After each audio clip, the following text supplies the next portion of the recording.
tout le monde. Bonjour. Ça fait plaisir de vous voir. Je vous rassure tout de suite, vous êtes bienvenus voir du théâtre japonais aujourd'hui, même si ma tenue peut porter à confusion. Parce qu'effectivement, lorsqu'on mentionne le théâtre japonais en France, les premières images qui ont tendance à venir en tête, c'est des images de théâtre traditionnelles, comme le No, qu'on voit derrière moi, qui est une forme de théâtre, une des premières formes de théâtre au Japon qui date du XIVe siècle et qui allie donc la danse, la musique et dont les acteurs portent des masques pour représenter les personnages. Et une autre forme aussi qui est un petit peu tout aussi connue, le kabuki, donc un théâtre populaire apparu à l'époque Edo. L'époque Edo, donc pour ceux qui ne connaissent pas, c'est la fameuse époque des samouraïs. Et ceux qui aiment les dates, c'est entre 1603 et 1868. Au départ, le théâtre kabuki se formait d'acteurs et d'actrices avant qu'on juge que la présence d'actrices soit un petit peu associée à de la décadence morale. Et du coup, elles ont été interdites de scène. Et les hommes qui ont repris donc, les rôles des femmes, on a donné le nom de onnagata, ce qui signifie donc à la façon des femmes. Alors, il existe pourtant beaucoup d'autres formes de théâtre au Japon, comme le théâtre des poupées, qui avait d'ailleurs fait concurrence au kabuki à l'époque Edo, et d'autres formes qui se sont développées donc, à l'époque Meiji, et qui représentent aujourd'hui le théâtre moderne japonais. Alors, après la reprise du pouvoir de l'empereur lors de la restauration de Meiji, en 1868, on revient donc sur le Japon souhaitait renégocier les traités inégaux qui avaient été signés par l'ancien gouvernement. Donc pour ceux qui ne savent pas, les traités inégaux, en l'occurrence, il y avait par exemple l'extraterritorialité. Et en fait, ça consistait à ce que les étrangers subissent en fait la loi de leur propre pays, alors qu'ils étaient au Japon. Ou sinon, par exemple, les étrangers fixaient aussi le taux d'importation des produits au Japon. Donc forcément, les Japonais voulaient absolument renégocier ces traités. Et pour convaincre les Occidentaux qu'ils étaient un pays civilisé, sans passer par la case christianisme, ils ont eu l'idée de se dire nous, on a une culture qui est très riche, très raffinée, et notamment en passant par le théâtre et le kabuki. Donc le kabuki a subi des réformes, des censures pour le lisser, et pour qu'il soit plus acceptable aux yeux de l'élite, vu qu'à la base c'était quand même un théâtre populaire, comme je l'avais dit précédemment. Alors forcément, ça n'a pas plu à tout le monde, parce que le peuple souffrait toujours, par exemple, de chômage, de famine à cette époque. Et du coup, certains ont voulu toujours exprimer donc, les mœurs contemporaines sur scène. Et c'est là qu'est apparu donc, le théâtre Shimpa. Donc, le Shimpa, donc, il se développe à partir de 1888 grâce à la troupe de Sudo Sadanori. Et le but était à la base de diffuser les idées du Parti pour les libertés et les droits du peuple, le Jiyu Minken Undo, et de montrer, en fait, donc, comme je l'ai dit, avec réalisme, les mœurs contemporaines. Alors, à la base, ils ont été formés par un disciple d'un acteur de kabuki, et du coup, ils ne vont pas remettre en cause le chobo. Le chobo, ce sont les parties chantées par un récitant pour exprimer les sentiments des personnages dans le kabuki, et le onnagata non plus n'a pas été remis en question. Alors, il faut noter quand même que le Shimpa, ce sera la première forme de théâtre qui va adapter une pièce occidentale, et c'est même ce qui va faire dire à certains chercheurs que c'est le Shimpa qui serait à l'origine du Shingeki plus tard. Parce qu'en effet, le théâtre Shingeki va adapter énormément de pièces occidentales, mais contrairement donc, au Shimpa et au kabuki, ils vont faire des adaptations beaucoup plus fidèles, des traductions beaucoup plus fidèles, et c'est-à-dire ne pas mettre cela dans un contexte japonais, ce que faisait par exemple le kabuki et le shimba. Donc, excusez-moi, j'ai un peu d'émotion. Donc pour commencer, alors avec ces petites expérimentations donc, de théâtre occidental, donc c'est comme ça que le théâtre Shingeki va se développer. Et pour commencer, donc on va avoir l'introduction d'actrices au sein des troupes, grâce notamment avec l'Union des Lettres, Bungei Kyokai, qui est créée en 1906 par Shimamura Ogetsu, que vous voyez derrière moi, qui était entre autres un professeur d'histoire et de littérature anglaise à l'Institut spécialisé de Tokyo. Aujourd'hui, donc c'est l'université de Waseda. Et donc le but au départ, c'était de représenter toutes les formes de spectacle, de reprendre l'apparition de la revue Waseda Bungaku, d'organiser des conférences sur la religion, l'art, la littérature. Bref, c'était quand même un sacré programme, quoi.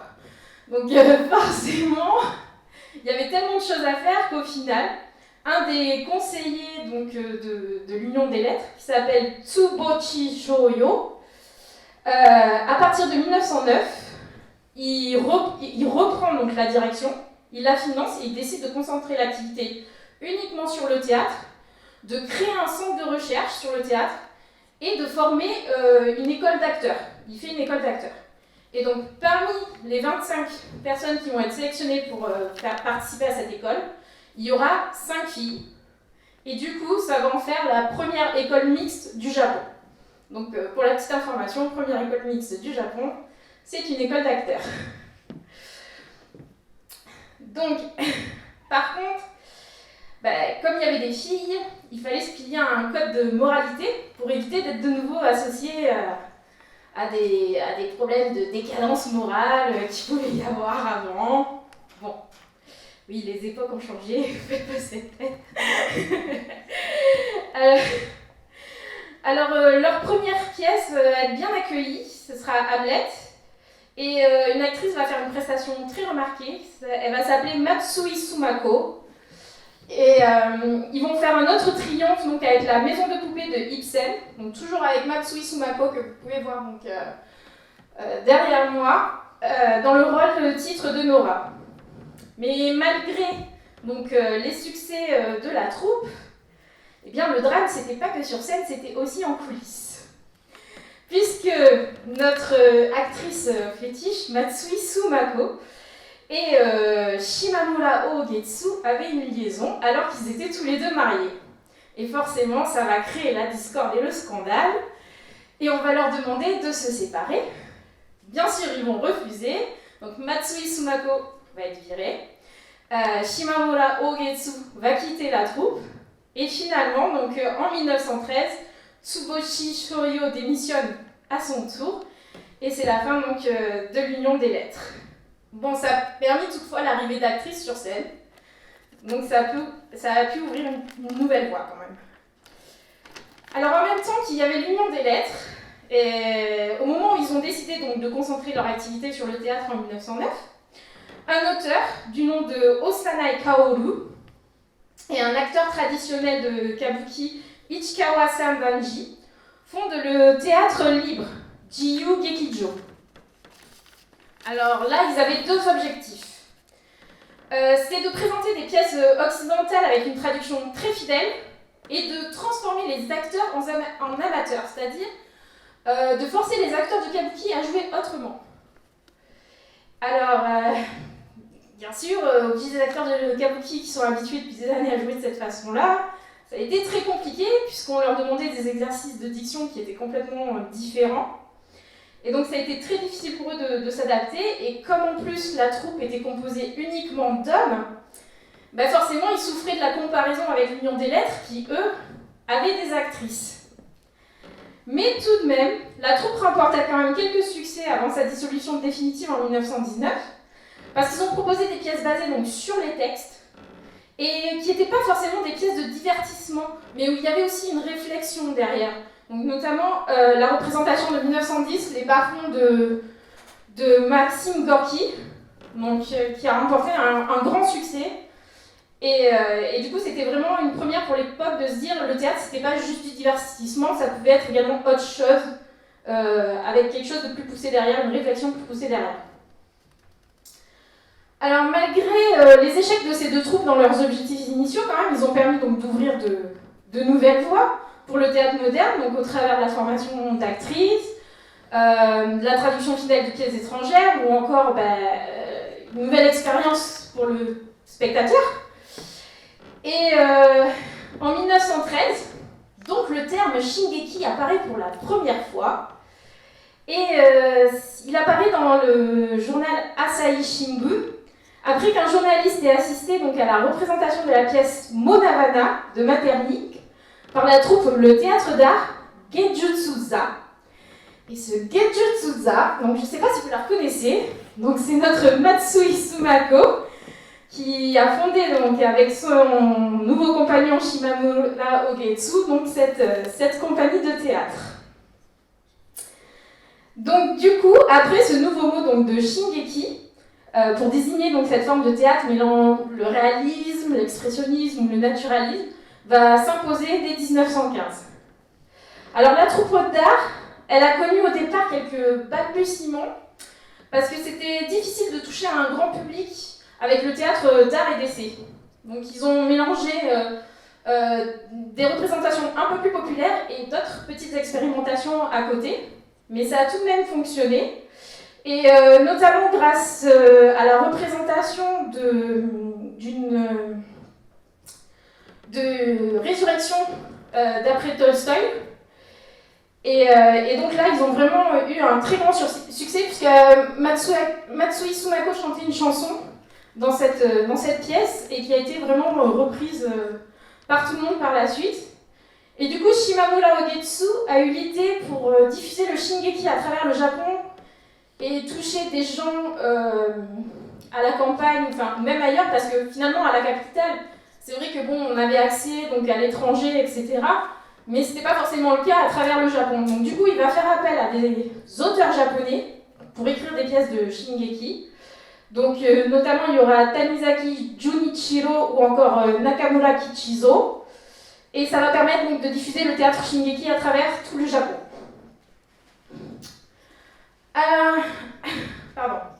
Alors pourtant, alors que le théâtre d'art enchaîne de nouvelles activités, se diversifie, Shimamura Ogetsu meurt brusquement en novembre 1918. 1918, et Matsui Sumako va se suicider 2 mois plus tard, mettant fin à l'aventure artistique du théâtre d'art. Et du coup, le mouvement Shingeki, qui commençait déjà un petit peu à décliner, ça a vraiment mis un point d'arrêt avec la fin du théâtre d'art. Mais il faudra attendre quand même l'après-guerre pour pouvoir retrouver un intérêt dans le théâtre Shingeki, notamment grâce aux Américains et à la politique de censure du SCAP, Commandement suprême des forces alliées. Alors, si vous ne le saviez pas, les Américains ont voulu censurer donc, tout ce qui était guerre et samouraï dans la culture japonaise pour éviter de redonner une âme guerrière aux Japonais qui se remettent à les attaquer, sait-on jamais. Et du coup, donc, ils se sont dit « Ah, mais le Shingeki, ça ressemble quand même au théâtre occidental, ce serait pas mal si on s'en servait comme outil de propagande. » Ben oui, mais les Américains, ils ont oublié quelque chose d'important, c'est que les Japonais, ils ont un très grand talent pour s'approprier une culture différente et la transformer au goût des Japonais. Du coup, ils se sont cassés la tête, et ça a été un casse-tête insoluble, et au final, ça a été un échec quand même, parce qu'ils n'ont jamais vraiment réussi à adapter le Shingeki comme eux le voulaient.